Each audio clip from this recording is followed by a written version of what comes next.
All right. Well, Steve Olson, man, I'm super excited to have you on this podcast. We've known each other for a little while. I mean, I think I've certainly remember you from my FFA days back in Minnesota. We're both Minnesota kids. We got that University of Minnesota background, the FFA, and you've got some background in the turkey world. And I grew up in turkey country up there in central Minnesota. So, welcome to the Intentional Agribusiness Leader podcast. I'm super excited you're here. Thanks, Mark. I'm excited as well. It's been fun to rekindle the relationship, and it's been fun to watch your career over the last several years. Yeah, it seems weird sometimes when people say, "Yeah, it's been fun to watch you." I'm like, "Well, what have you been looking at? Was it any good?" But that's the world we live in, right? I mean, now the world where we're marketing personal brands, business brands, careers really through LinkedIn and Facebook and Instagram and Snapchat and things of this nature. So that's where we're at these days. Talk to me a little bit, Steve. You get the same question everybody gets right off the bat. What does it mean for you to be intentional? Yeah, the great question. I think it's something that it has a stronger meaning to me today than it ever has. Again, as I think that I think we're talking about our careers over the last 20 some years and the evolutionary, and it's a journey, and I'm enjoying that journey. For me, being intentional is more important to that work-life balance now than it's ever been. And for me, intention means hitting pause, saying it, at the typically Sunday afternoon or Sunday morning, I'll get some quiet time. I'll say, all right, what's ahead this next week? What do I want to accomplish, and create that list. And that helps keep me focused, which is always a big plus in because I get distracted by shiny object and squirrel moments and things like that.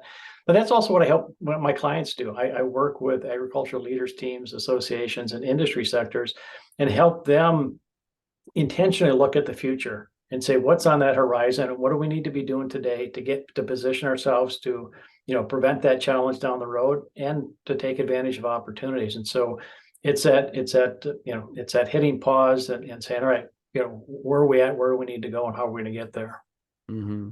Yeah, it's a great answer. And now what makes it so much more necessary for you now to focus on that intention? What's is it stage of life, stage of career? Is that what it is, or just higher standards? Like what?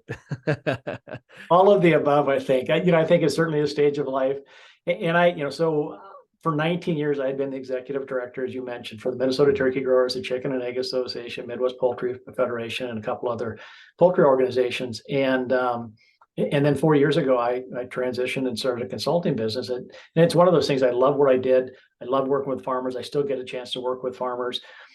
Having my own business, I think I need to be more intentional, and I need to be more focused on where do I best fit, and how can I best serve the people, and who are the people that I best serve. Mm-hmm. And so intention is really important to that. And again, as I work with clients, but as I work with, I've got a couple of my two sons are both adults, and as I help them, and we have conversations. Again, it's me looking at being intentional is more important for me as I'm having conversations with them too.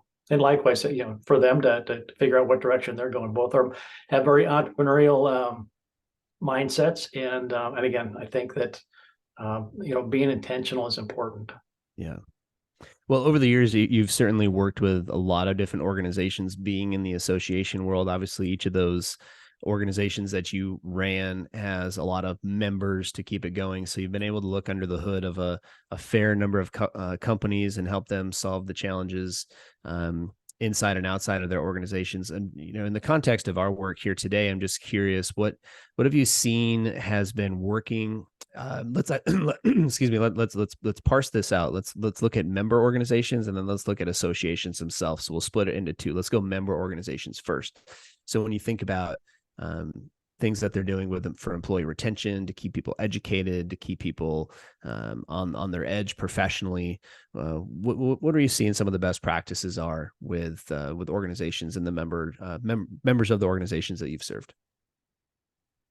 Yeah, I think all of them is, you look at your stakeholders, and again, it's whether it's a company or it's an association, it's who are the stakeholders that are that are paying to be part of that operation, whatever that definition is, and how do you best serve them? And I think it's a matter of staying in touch, staying relevant, and with associations and membership organizations, it's, what are those members there for?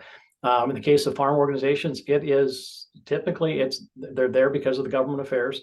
And then if it's a checkoff organization, they're contributing to that checkoff because they are looking for things that, research to be conducted or promotion to help their business. And so again, it's an investment in their business.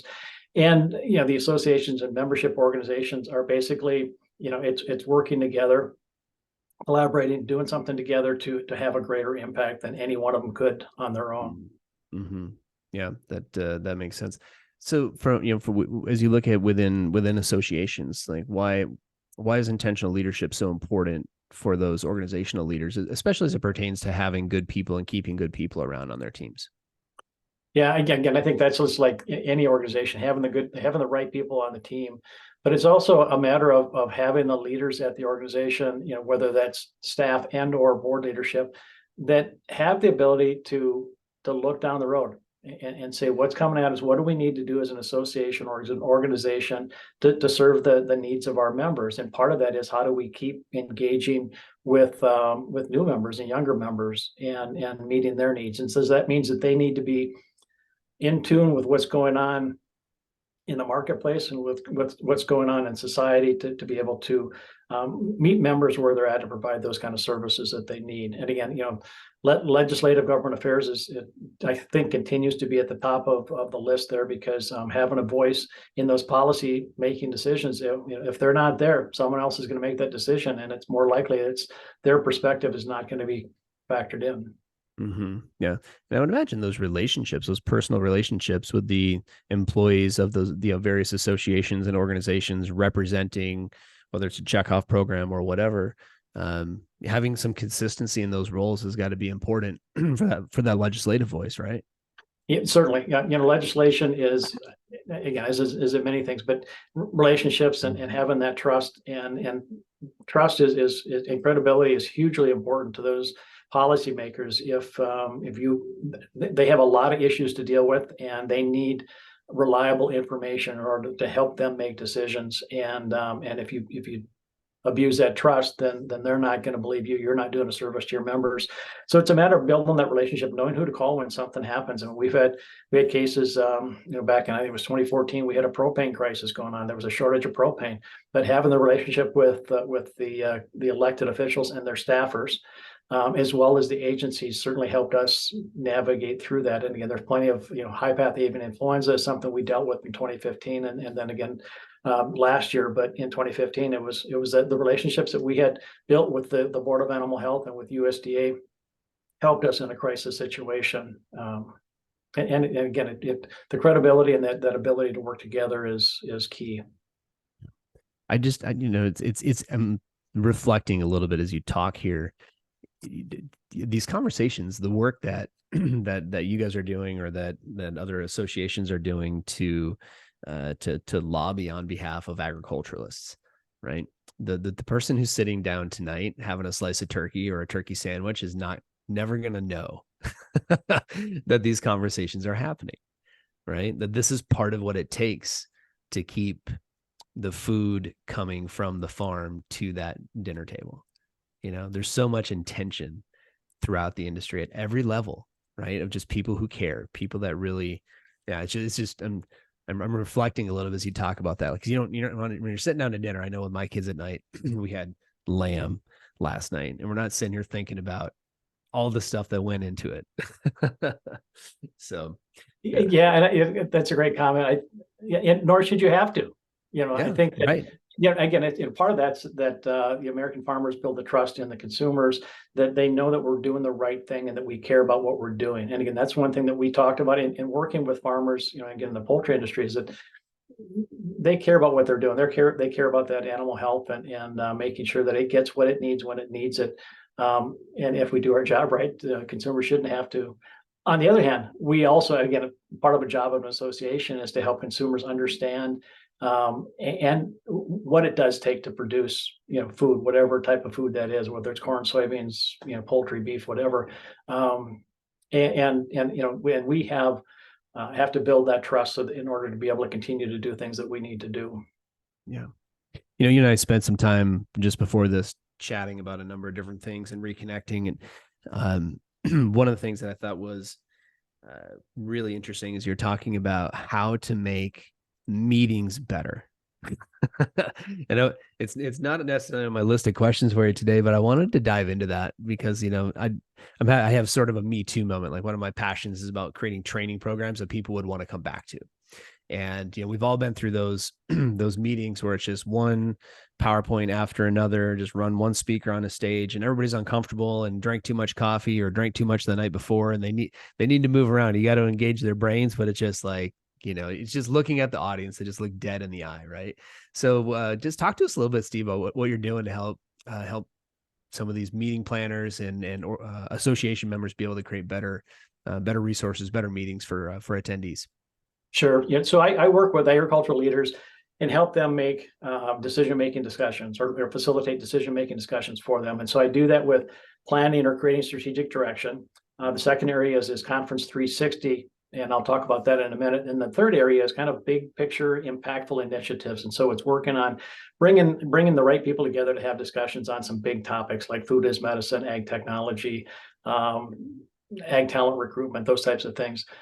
The Conference 360 is, just what you said, is it what's going to keep people coming back? And like you said, we've all been at plenty of meetings, conferences where you sit there and their speaker or lecture, it's a college lecture type of, someone's talking to you and we're passively listening, and the next speaker gets up there and does the same thing. People attend conferences to learn things, so to help them improve their lives in whatever way it was, whether it's a personal situation or it's a business situation, but they also attend to network with others and connect with other people. And again, that's another way to learn. So with this Conference 360, I design agendas that engage that audience. We tap into their experience, their expertise, and their knowledge. And so you present some information, so you still have some presentations, but then it's facilitating a discussion saying, I reflect on what did I hear? What are the take-home messages that I heard from that presentation? And we each do that, and then sharing one-on-one with somebody else that here's what I heard, here's what they share what they heard, because they're going to hear different things, and it's going to add to the quality of what you take away from that. And then we share out as a group, and then eventually report out so you can hear what other people's perspectives are from different aspects of whatever their background is. And then ultimately that's something that for the conference organizer to be able to take, saying, all right, here's what we heard from our audiences and here's how we fit into this and we can move this discussion forward. I think what that creates is that as an attendee, it creates a more positive experience. And so they've got a better feeling about saying, hey, I had a chance to contribute to this. There was dialogue happening. I learned, I got to know people at a different level. I got to know more people than I might have otherwise. And that gets back to another comment you made. That's going to help them come back. When they've got a sense of belonging, they're more likely to come back to whatever that conference is and support whatever that organization is. And so that's what the whole idea with the Conference 360. And it's been fun, but it's also a different mindset where conference planners sometimes are saying, hey, this is the way we've always done it. That's different. There's some risk there, but again, we build it out that agenda is going to be more robust and a better experience for those that are attending. Yeah. You're really bringing that Socratic method into the and used in the association. I mean, by contrast, at the meeting, and by contrast, what we're used to experiencing is you show up at 8:30 or 8:45, we kick off the conference session, and we just run one person after another until noon. And then it's a big lunch, and we eat until 1. Everybody gets loaded up on some more coffee at the end of that after a big dessert. And then we go and we run another group of speakers up from 1 to 5, and then it's open bar.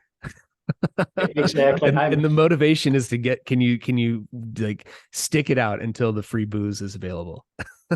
Exactly. And I'm doing a conference on this coming Monday where it's, we're bringing in somebody to talk about geopolitics and agriculture. And so he'll have a 30 to 40, I think he's got a 45-minute presentation, and then we'll have a facilitated discussion. So people, again, will have a chance, and this will be a cross section of C-suite and board leadership from agriculture companies and associations in the upper Midwest. The next topic will be on global sustainability policies, same format. And then we also talk about livestock development, and then we had talk about low carbon fuel. So again, we're hitting some of the bigger picture issues. And in this case, the conference is called The Next 5 Years, because it's to get people to look down that pathway 5 years. Sometimes it's like we're looking down 15 years, and other times it's, we're looking at what's on fire right now. And so this is, again, to hit pause with intention for those organizations and those leaders to say, all right, from what we heard these people say, what's this mean for our business, and what do we need to be doing today to get ready for tomorrow?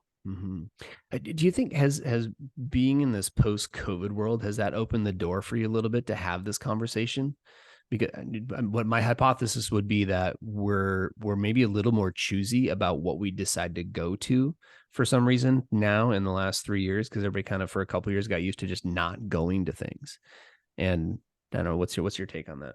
Yeah, I think it has, and I think part of it is that the we've been able to do some of the stuff online. I've been able to do some facilitations of strategic planning, and we've been able to break it up or over 3 or 4 sessions or whatever, which I think gives people a chance to reflect and come back with, and that makes the process more robust.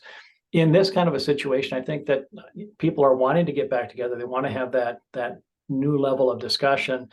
And then we've also got younger generations that want things differently, and this has given us a chance to help them meet them where they're at as well. So it's been a fun process, it's valuable, and I think there's a lot of potential for future development or again development of topics that are important to agriculture and agricultural leaders.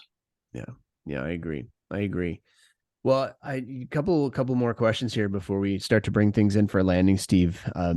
Over the course of your career, you certainly have led some teams. What's been a big challenge that you've had to overcome in your work in the association world as a team leader? Big challenge. It was kind of interesting. You reflected on FFA, and so I'm still involved with FFA as an alumni member and help out. And in Minnesota, we have what we call an ag policy experience. So it's kind of a capstone 2-day conference that FFA members applied to come in. 30 are selected. They come in and they learn more about the legislative process. And they actually go through some mock situations. And so I was talking to a group a couple of years ago, and they asked what my favorite part of the job was and what my least favorite part of the job. And I said, people. I said, that's the answer in both cases. Sometimes it's the same person, but I think for the most part, leading teams and being able to meet people where they're at, and it kind of, I get it. Part of it goes to the, there's a golden rule, but now I've recently learned about the platinum rule, which I don't think it's new, but it's basically, it's meeting people where they're at and delivering what they need versus what I need or how I want to be treated. And I think that's kind of key to what we need to do as leadership. And it goes back to the intentional piece of it. It's being aware of what your constituents, whether they're customers or members or whatever the case might be, it's meeting them where they're at. Yeah, that's a great answer. I mean, people are messy. And it really does take a special person to be able to be in a leadership role and really have to be truly intentional for those people around them. Some people are in leadership roles because they have big egos and they've just been good enough to get there. Some people are in leadership roles because they're good at the job that they were in before, so they ended up in this one. But to me, like the really truly when I reflect back on my FFA days as a kid, what made me want to get into the industry to stay in agriculture was that there were some really intentional leaders that just took some time out of their day to share with me, or I remember, you'll get a kick out of this. I think, remember, I mean, he's long since passed, but Dallas Sams was my state senator. Grew up, close to where I grew up and, or lived close to where I grew up. And, he brought me over to the state capitol, took me out to, I was writing a paper for something in university and he let me come over, took me out to lunch, shared whatever I needed. I mean, gave me more than enough information and resources for my paper. I mean, I still remember, the feeling and like how cool it felt, right, to be in the presence of somebody who is that intentional as a leader. So yeah, and I likewise as I look back at how I got to where I'm at today, it are people, whether it's a formal mentorship or not, it's people that listened to me, took time to take interest in me, and believed in me. And I think that's important in, in whatever we do. And so there's a book that my son's girlfriend gave me for Christmas. It's called Reach, and I think John Rotesh, Rotche, I think is the author. And it's it's reach out. So it's reach out for help, to do what you want to do, or and then it's reach up. Have goals and desires, but then it's also reach back. And Mm, so it's helping that next generation of people, whether it's a personal or it's a professional relationship. I think that's really important to that's how I got to where I'm at with people caring about me. And something else that, before I forget here, Mark, that you know several years ago when we first met, you had just read, or you mentioned Strengths Finders, oh yeah. and excuse me, and I hadn't heard of it at that time, but it's a book I read as a result of that, and have excuse me, and I use that a lot. I refer to that a lot, and Hmm. the team I had at the turkey growers, a staff, and actually all of our board, we we had everybody go through that, because I think what it does is it gives, first of all, the premise is that people have talents. We've got God-given talents, and when we work in those God-given talents, things are easier for us because we're working in space that's more natural for us. And then helping that understand that everybody is different in some way, and we all bring talents to different, to the team or to whatever the situation is, and understanding that somebody, we had somebody that was woo, which is winning others over. She did Hmm. our exhibit sales for our convention, and she was great at it. That was the right fit for her. Something else may not have been the right fit for her, and again, it's just understanding that, getting the right people in the right seats. Yeah. Well, it's in that's a great book and a great tool. I have another one I'll have to share with you sometime. Now we have a new tool called Strength Scope, which is a little bit different. It's not the same company. Very unfortunate sort of nomenclature that they're the same, because they're very different tools. But the the strength scope measures what do you get the most energy from. So where strengths finder is a little bit more competency focused around talents. This is what are the buckets, like when I'm working within this arena, I get the most energy from. And some people get a lot of energy when they're working in detail and they're working in spreadsheets, and these, why, from my perspective, I can't possibly understand why. Me because I'm not either, a yes. because I'm not a But detail thank guy, goodness right? they do it. Exactly. I'm a strategy guy. I'm a relationship guy. I'm a developing others guy. I do those things. I can do that all day and have plenty of energy to go through it. And in fact, I get, the more I do it, the more energy I get. But often we find ourselves misaligned in a role where, or maybe unintentionally, we have seen somebody else do the job before we got into it, right? And I try to mimic how they did the job. Well, if John, the sales guy, has been in that role for 30 years and you're the new guy that steps in after only 3, and you try to take over, well, you can't walk up and talk to those customers the same way that John did, right? There's a unique experience that's you. And another conversation for another time, but that assessment certainly piles on and kind of adds on to that conversation around, just getting understanding, like, what are some of your strengths, and making sure that you and your team, by the way, know what they are. But with that in mind, any other books or podcasts or anything that you're big on that you think people would benefit from right now? Yeah, there's a lot of them. I have piles of books that I need to get to read. But a couple that come off the top of my head are Upstream. I believe Dan Heath is the author, and what the significance to me for that book is that it talks about getting in front of a problem, or challenge, and preventing it from happening in the first place is a whole lot less costly than dealing with the ramifications of something that does happen. So if you identify what those things are, that helps. One for me, or two for me, that again, personally and professionally, Beyond Grit. Sandra Kamphoff, who's actually another Minnesotan, is a psychologist, works with a lot of high performance athletes and executives.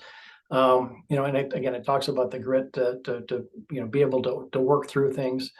And then another one that was really helpful to me here about a year and a half ago is I'm drawing a blank on it right now.